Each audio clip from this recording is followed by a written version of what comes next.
இந்த கலைத்துறையில் ஒரு மேதாவி, ஒரு நடிகர் கேப்டன் விஜயகாந்த் நடித்த அதே கலைத்துறையில் ஒரு நடிகனா, கேப்டன் விஜயகாந்த் அண்ணனோட ரசிகனா, கேப்டன் அண்ணன் ஏங்கிட்டு இருந்த தலைவராக இந்த நடிகர் சங்கத்தில் நானும் ஒரு உறுப்பினராக, ஒரு பொதுச் செயலாளராக இன்னைக்கு, அதுபோக அவரோட கட்சி, இது நான் வெளிப்படையாக சொல்கிறதுல எனக்கு எந்த தயக்கம் இல்லை, எனக்கு கொடுத்த தைரியம் அவர் தான். தேமுதிக கட்சிக்கு வாக்களித்த வாக்காளராக எல்லா வகையிலையும் நான் உங்களுக்கு இங்கிட்டு வந்ததுக்கு நான் நன்றி தெரிவிச்சுக்கிறேன். அதான் நிறைய பேர் சொன்னது மாதிரி இறந்ததுக்கு அப்புறம்தான் அவர் சாமின்னுவாங்க. வாழும்போதே சில மனிதர்கள் தான் அந்த பேர் வாங்கக்கூடிய ஒரு விஷயம். வாழ்ந்துட்டு இருக்கும்போதே அவர் சாமி அப்படின்னு பார்த்து வியந்து பார்த்த அத்தனை பேர், வெறும் சினிமா துறை மட்டும் இல்லை, இந்த அவர் அந்த ஏவியில் நீங்கள் பார்க்கும்போது யார் வந்தாலும் பட்னியாக போகக்கூடாது. அவர் அலுவலகத்துக்கு வந்த யாராக இருந்தாலும், அது சினிமா துறை சார்ந்தவங்க. நான் கேள்விப்பட்டது என்னென்னா, அசிஸ்டன்ட் டைரக்டர்ஸ், அப்போது ரொம்ப கஷ்டப்படுற அசிஸ்டன்ட் டைரக்டர்ஸ் அவர் ஆஃபீஸ்க்கு வந்தால் 3 வேளை சாப்பாடு போடுறதுக்கு ஒரு இடம் இருக்குன்ட்டு எல்லா உதவி இயக்குநர்களுக்கும் ஒரு பலம் இருந்தது. ஏன்னா அப்போது வாய்ப்பு தேடிட்டு இருக்கும்போது அவங்களுக்கு சாப்பாடு, உணவு தேவையில்லை. அது அவர் மனசில் இருந்து எல்லாருக்கும் சாப்பாடு சரிசமமாக இருக்கணும். படப்பிடிப்பில் சாப்பாடுன்ற விஷயத்தில் எந்த பாரபட்சம் பார்க்கக்கூடாதுன்ற வகையில் எங்களை மாதிரி இளைஞர்களை ஊக்கப்படுத்தின ஒரு சாமி விஜயகாந்த் அண்ணன். அவர் பாதையில் அப்படி பண்ணணுன்ற விஷயத்தில் நாங்களும் அந்த அந்த முயற்சியில் ஈடுபட்டோம். விஜயகாந்த் அண்ணன் மறைவு அப்போ இருந்திருக்கணும், கூட இருந்து நாங்கள் அந்த மரியாதை செலுத்திருக்கணும்.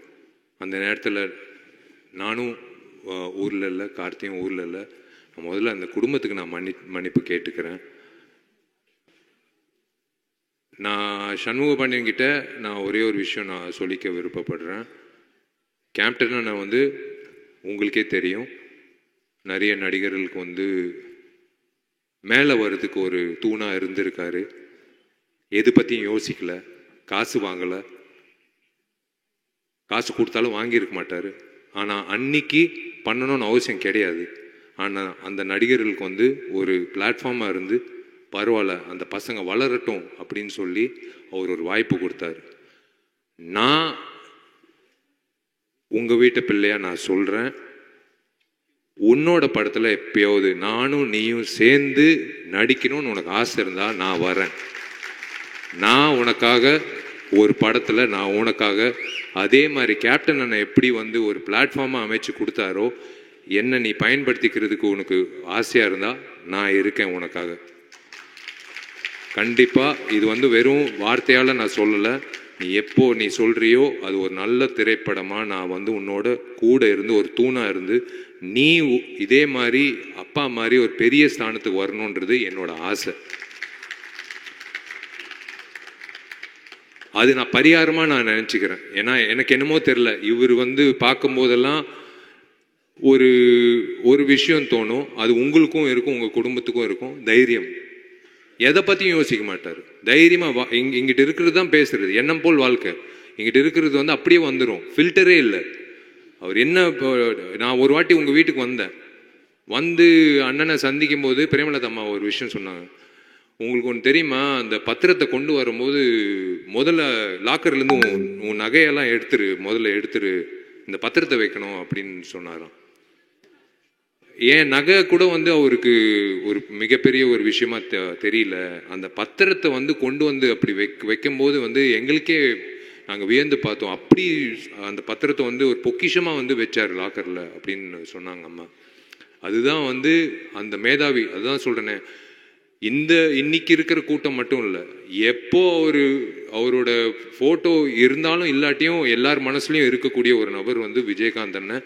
எல்லார் மனசுலையும் உண்மையிலே மன்சூர் அலிகான் அண்ணன் எல்லாரும் சொன்ன மாதிரி, பேரரசு சார் சொன்ன மாதிரி, இந்த தமிழ்நாடு வந்து ஒரு தலைவனை வந்து நம்ம மிஸ் பண்ணுறோம். ஒரு தமிழ்நாட்டில் ஒரு தலைவனை மிஸ் பண்ணுறோம். கேப்டன் அண்ணன் வந்து இந்த நடிகர் சங்கத்தை எப்படி மீட்டு எல்லோரையும் ஒரே குடும்பம் அப்படின்னு நம்பி கொண்டு வந்து அந்த ஒரே உணர்வோட, ஏன் எல்லாரும் இப்படி மனசார பேசுகிறாங்கன்னா, அவர் அப்படி எல்லாரும் பார்த்ததுனால தான். சும்மா வந்து பேசணும்னு அவசியமே கிடையாது. இங்கிட்ட இருக்கிற அத்தனை பேர் வாய்ப்பு கொடுத்து பேசணும், அத்தனை பேர் வந்து மனசார பேசுகிற காரணம் வந்து அவர் அப்படி வந்து அவரை பார்த்துக்கிட்டாங்க. ஒரு தம்பியா, ஒரு எல்லாரையும் ஒரு சரிசமாக பார்க்குற நபர்கள் நம்ம சினிமாவில் வந்து பார்க்க முடியாது. நான் ஓப்பனாக சொல்கிறேன், ஈகோன்ற விஷயம் எல்லாருக்கும் இருக்கும். ஆனால் ஈகோ இல்லாத மனிதர்கள் ரொம்ப ரொம்ப குறைவு சினிமாவில். அதில் ஒரு முன்னுதாரணமாக இருக்கிறவர் வந்து கேப்டன் விஜயகாந்த். அவரோட போக்கு, அவர் வந்து எந்த தயாரிப்பாளரும் நஷ்டம் அடையக்கூடாது.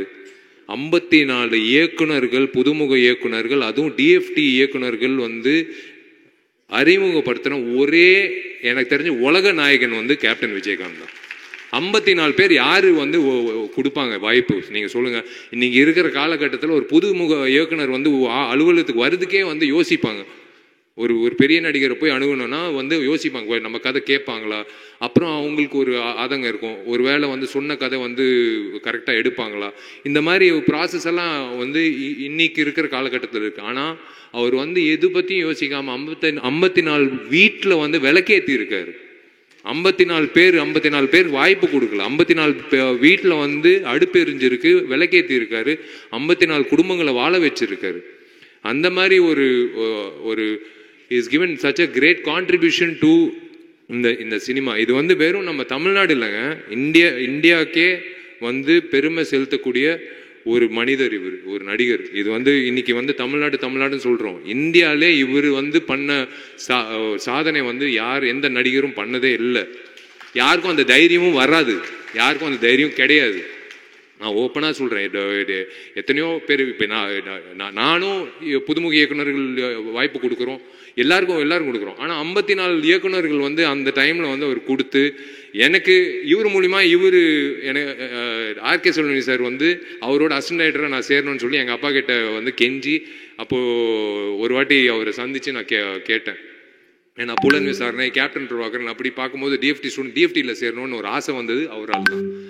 அண்ணன் செல்வமணி சார் கிட்ட அசிஸ்டன்ட் டைரக்டராக சேரணும் அப்படின்னு சொன்ன வந்து கேப்டன் அண்ணன் பண்ண படங்கள் வந்து எல்லா நடிகர்களும் சரிசமமாக வளர வச்சு, எல்லா இயக்குநர்களும் சரிசமமாக வளர வச்சு, எல்லா தயாரிப்பாளர்களும், நீங்கள் ஒரு தயாரிப்பாளர் சொல்லுங்கள், எனக்கு வந்து அவர் மேலே